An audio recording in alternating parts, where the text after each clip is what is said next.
इधर गया मैं उधर गया, तो अब है कि इधर जाऊं या उधर जाऊं, बड़ी मुश्किल में है, मैं किधर जाऊं। तो वो थोड़ा सा मुहावरा इस तौर पर बदल गया है अभी फिलहाल नीतीश की कुमार की जो स्थितियां हैं। देखिए नीतीश जी सरकार तो बना लिए, लेकिन सरकार बनाने के बाद बीजेपी भी उनके पुराने अनुभवों से वो इस बार मट्ठा फूंक कर जो है वो भी पूरी तरह से पी रही है। और उस लिहाज से कहें तो ये बहुत आसान नहीं है कि लोकसभा चुनाव आते आते जो है ये पूरी खिचड़ी किस तरीके से तैयार होगी और कौन कितना जोर जोर से मट्ठा फूंक कर पिएगा।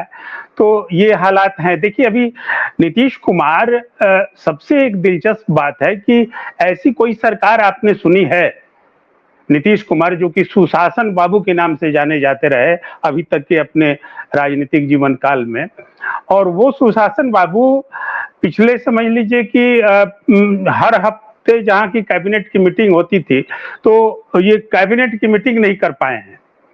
कैबिनेट विस्तार की तो बात छोड़ दीजिए, और ये माना जा रहा था कि विदेश दौरे से जब ये लौटेंगे तो लौट आए तो पहले ही शेड्यूल के पहले लौट आए, तो ये भी बात हो रही थी कि लौट क्यों आए, तो उसके पीछे भी राजनीति है।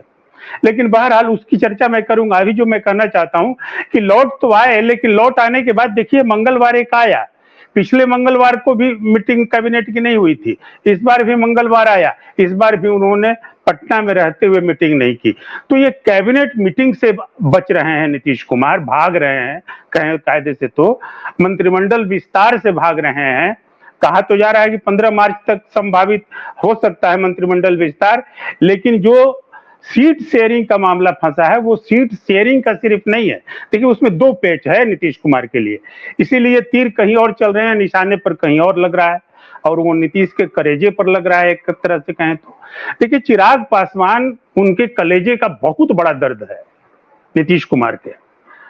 वो चिराग पासवान जिसने नीतीश कुमार को तहस नहस कर दिया पिछले 2020 के चुनाव में, और यही वजह है कि नीतीश कुमार 43 पर आ गए, एक दो जोड़ जाड़कर 45 पर पहुंचे, और यही वजह है कि वही नीतीश कुमार कहीं से भी खुश नहीं है कि सिर्फ लोकसभा चुनाव हो। नीतीश कुमार चाहते हैं कि विधानसभा चुनाव आखिर में क्यों नहीं करवा रही बीजेपी, या क्यों नहीं घोषणा कर रही है, जबकि उसने मौखिक तौर पर उनको कमिटमेंट दे रखा था कि ठीक है इस पर विचार किया जाएगा, क्योंकि महागठबंधन में ये प्रस्ताव उनका गिर चुका था कैबिनेट में, लास्ट कैबिनेट में। तो उसके बाद इस आधार पर भी वो बीजेपी के साथ गलबहियां करने को नीतीश आगे बढ़े थे, और बीजेपी जैसा कि करती है, कहती कुछ है करती कुछ है, अब तो सारे दलों का वो हाल है, लेकिन बीजेपी इस मामले में मोदी और उनके चाणक्य बहुत उस्ताद माने जाते हैं। जैसे कि उन्होंने 2020 के चुनाव में कहा था कि चिराग पासवान एनडीए के हिस्सा नहीं है। 2020 में कहा था बीजेपी ने कि जो जो चिराग पासवान के सीट से पार्टी सिंबल से जो जो बीजेपी के आरएसएस के लोग लड़ रहे हैं उनको पार्टी से निकाल दिया जाएगा, लेकिन सबको वापस ले लिया गया पार्टी में। चिराग पासवान भी एनडीए से बाहर कर दिए गए थे, एनडीए में हैं। पशुपति पारस ने यह सवाल उठाया था कि एनडीए में कहां है चिराग पासवान, तो उसका कोई जवाब नहीं दे सका, कोई मुकम्मल जवाब। तो एनडीए में है वो, और देखिए कि अब वो ये जो लड़ाई चल रही थी चाचा भतीजे में, तो रोज ये खबर आ रही है कि कभी चाचा जीते तो कभी भतीजा जीते। उसमें मूल बात यह है कि नीतीश कुमार चाहते हैं कि चाचा जीते सीट शेयरिंग में, भतीजा नहीं जीते। और बीजेपी जो है वो मुश्किल में है कि क्या करे, क्योंकि बीजेपी को लग रहा है कि चिराग पासवान ही दलित वोटों के बिहार में वोट बैंक के असल मालिक हैं, या फिर कहें कि रामविलास पासवान के विरासत हैं। तो ये एक मुश्किल उसके सामने खड़ी हुई है। जब थोड़ी सी अंदर खाने की बात मैं बताऊं संजीव जी, कि जब ये बात थोड़ी सी ऐसी लग रही थी कि चिराग के साथ बीजेपी झुक रही है, तो तुरंत वो समझ लीजिए कि विदेश दौरा में अपने शेड्यूल टाइम से पहले ही पहुंच गए पटना, और पटना पहुंच के आने के बाद भी आज की जो अपडेट्स आ रही है उस अपडेट्स में जो आपने सुनाया कि पता चल रहा है कि चिराग पासवान को 5 सीटें जो है वो शायद देने पर बात हो गई है, और उसमें हाजीपुर सीट की बात हो रही है। हालांकि ये सारी कयासबाजी ही है, अंदर खाने की चर्चाएं हैं, लेकिन अगर ऐसा होता है तो ये नीतीश के लिए करेजे में तीर धंसने के बराबर है। जी चिराग ने दादा ट्वीट किया, लेकिन समझना ये चाहेंगे कि आखिर ये क्यों कैबिनेट बैठक नहीं कर रहे हैं, क्या वजह है? आप ये तो आप दर्शकों को बताइए, क्योंकि आपने उत्सुकता जगा दी है। 2 चीज़ों की उत्सुकता जगाई आपने। एक तो आपने जी। कहा कैबिनेट को लेकर के, और एक कोई और प्रसंग था जिसमें कहा मैं आगे बताऊँगा। जी। हाँ, वो प्रसंग ये है कि देखिए, कैबिनेट मीटिंग तो इसलिए नहीं कर रहे हैं कि नीतीश कुमार ने, देखिए, एक बहुत महत्वपूर्ण बात कही थी औरंगाबाद की सभा में और नरेंद्र मोदी के सभा मंच से। और उन्होंने वो जो बात कही थी, वो उन्होंने जो कहा कि मैं अब कहीं नहीं जाऊंगा, बीच में भाग गया था, अब मैं फिर आपके साथ हूं और हम आप ही के साथ रहेंगे। अब ये है कि जो सब काम जो करना है हम लोगों को, सब जल्दी जल्दी कर दिया जाए।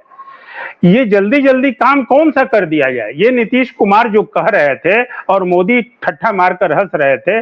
तो दरअसल उसमें नीतीश का काम वही था कि वो काम था कि जो विधानसभा चुनाव कराने को जो आपने कहा है ना हुजूर, तो उसको कर दिया जाए, उसको अनाउंस कर दिया जाए। और वो आखिरी उम्मीद लगाए बैठे थे कि ये अंततः जो है, वो समझ लीजिए कि ये 1 मार्च तक की ऐसी कुछ सुगबुगाहट थी कि अगर करना होगा तो वो कर देगा, नहीं तो 10 मार्च का डेट था। 10 मार्च के डेट के मुताबिक भी अब नहीं हुआ, वो डेट भी पास कर गया। तो अब तो नीतीश दोहरी मुश्किल में है।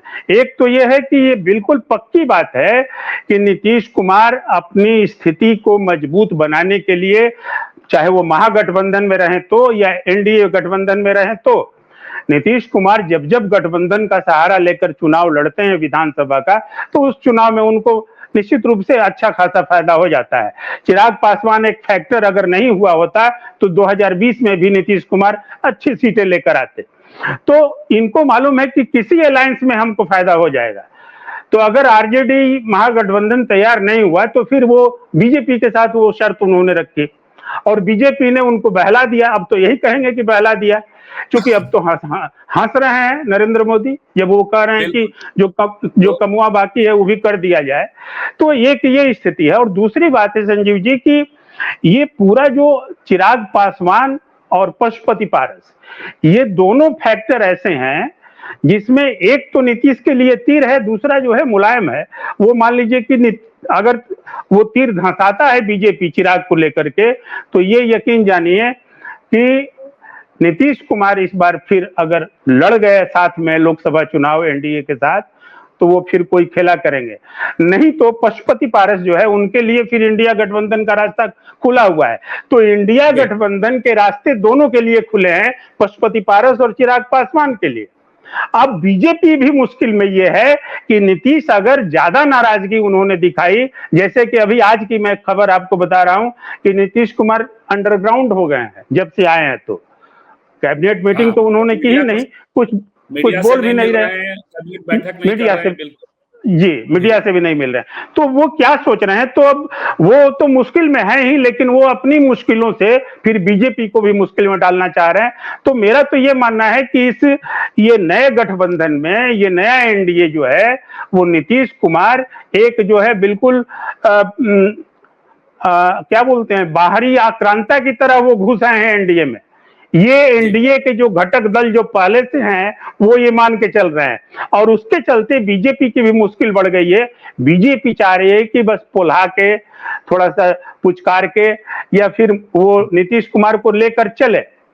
लेकिन नीतीश कुमार को पता है कि यही समय है और सही समय है, इसलिए वो साथ होकर के भी वो किसी तरह से नील डाउन होने नहीं चाह रहे हैं। और नील डाउन कराएगी बीजेपी तो ये तीर है उनके पास, वो तीर जो धंस रहा है उनको।